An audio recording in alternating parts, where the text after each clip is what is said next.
Assalamualaikum warahmatullahi wabarakatuh. Pada kesempatan ini, yang terhormat Bapak Adiasa Nurfala, eh, dengan mata kuliah Artificial Intelligence, saya Muhammad Alfi Aldiansyah dengan NPM 2541033 akan mempresentasikan materi saya yang berjudul Bank Marketing Dataset. Presentasi ini membahas algoritma clustering K-means, DB-Scan, pemilihan dataset, tujuan coding, dan observasi parameternya.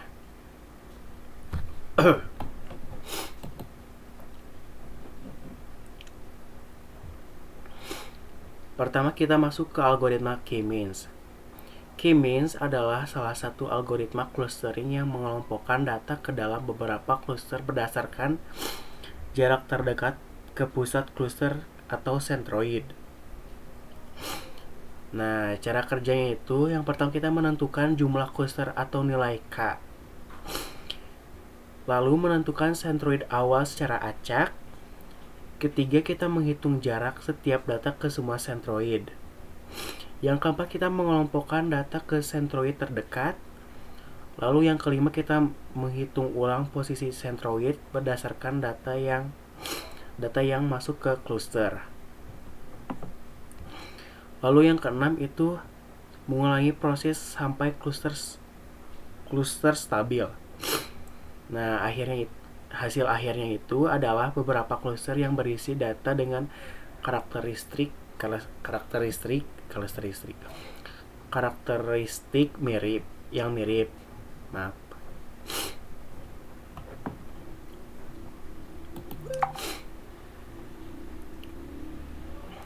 Lalu di sini ada algoritma DB-Scan atau Density Based Spatial Clustering of Application with Noise. DB-Scan bekerja dengan cara mengelompokkan data berdasarkan kepadatan beberapa dari K-means. DB-Scan tidak perlu menentukan jumlah cluster di awal dan bisa mendeteksi outlier atau noise. Parameter utama DB-Scan yaitu EPS atau epsilon, yaitu jarak maksimal untuk menganggap sebuah titik berada dalam satu area padat. Yang kedua itu ada min PTS atau min samples, yaitu jumlah minimal titik dalam radius EPS untuk membentuk cluster. Yang ketiga itu ada metrik, yaitu ukuran jarak yang digunakan. Namun DB-Scan memiliki kekurangan diantaranya seperti sulit menentukan nilai epsilon yang tepat, lalu kurangnya efektif untuk data yang kepadatannya berbeda-beda, performanya menurun jika data per dimensi yang tinggi, lalu sensitif juga terhadap skala data sehingga butuh normalisasi. Lalu selanjutnya ada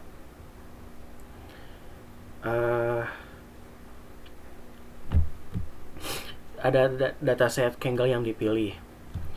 Nah, pada tugas ini saya menggunakan Bank Marketing Dataset dari Kaggle. Dataset ini dipilih karena beberapa alasan. Yang pertama ada kelebihannya. Yang kelebihannya itu diantaranya itu ada merupakan datanya itu nyata atau real world. Jumlah datanya besar dan lengkap.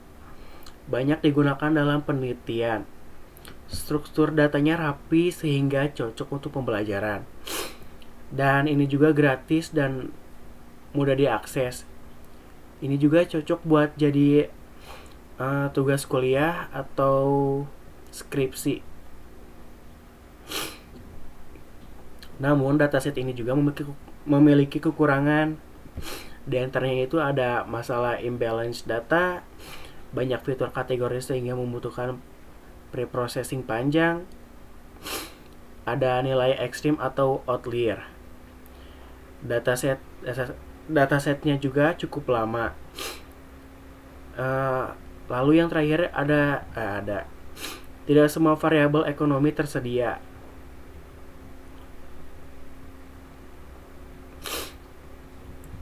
Fitur yang dapat digunakan antara lain ada fitur demografi nasabah, ada fitur keuangan, fitur kampanye marketing, ada label atau target jika ingin membuat model prediksi. Itu fitur-fiturnya. Nah, di sini ada tujuan coding key means.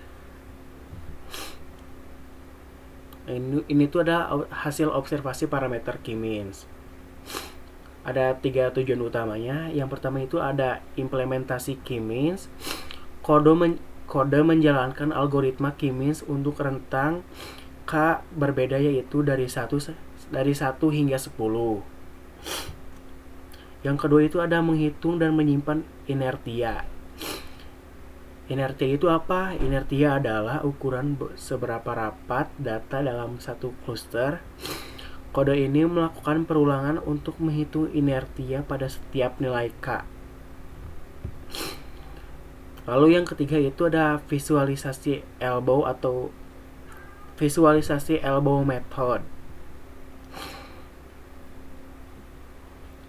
Grafik K versus inertia digunakan untuk mencari titik suku atau elbow point. Titik siku inilah yang sering dianggap sebagai jumlah cluster paling optimal.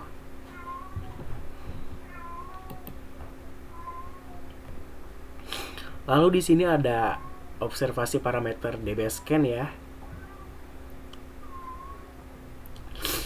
Untuk DBSCAN-nya tujuannya adalah melihat bagaimana parameter EPS dan min PTS memengaruhi jumlah cluster dan banyak noise. DBSCAN mampu mendeteksi cluster berbasis kepadatan, tetapi parameternya tidak tepat, maka datanya bisa dianggap noise terlalu banyak atau cluster yang terbentuk terlalu sedikit.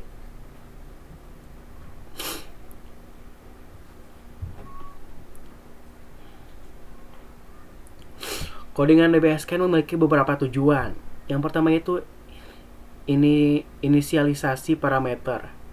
Itu menentukan nilai epsilon, min PTS, dan metrik.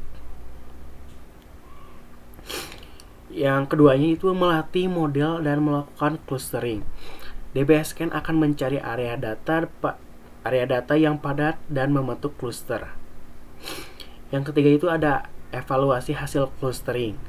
Nah, itu tuh di sini.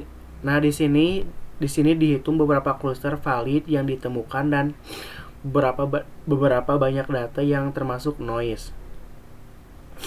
Outputnya biasanya berbentuk seperti DBSCAN found X, cluster excluding noise, dan number of noise points Y. Ini membantu kita membandingkan DBSCAN dengan K-means ya.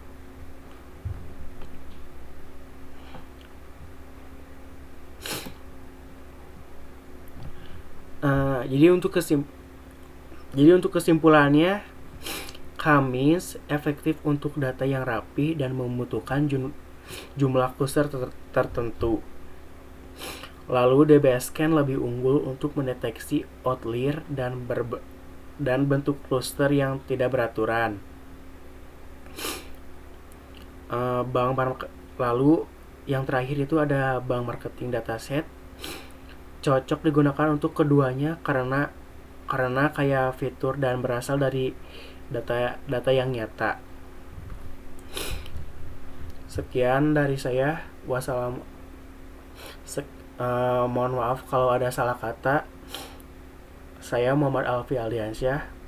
Terima kasih. Wassalamualaikum warahmatullahi wabarakatuh. Nanti saya kirimkan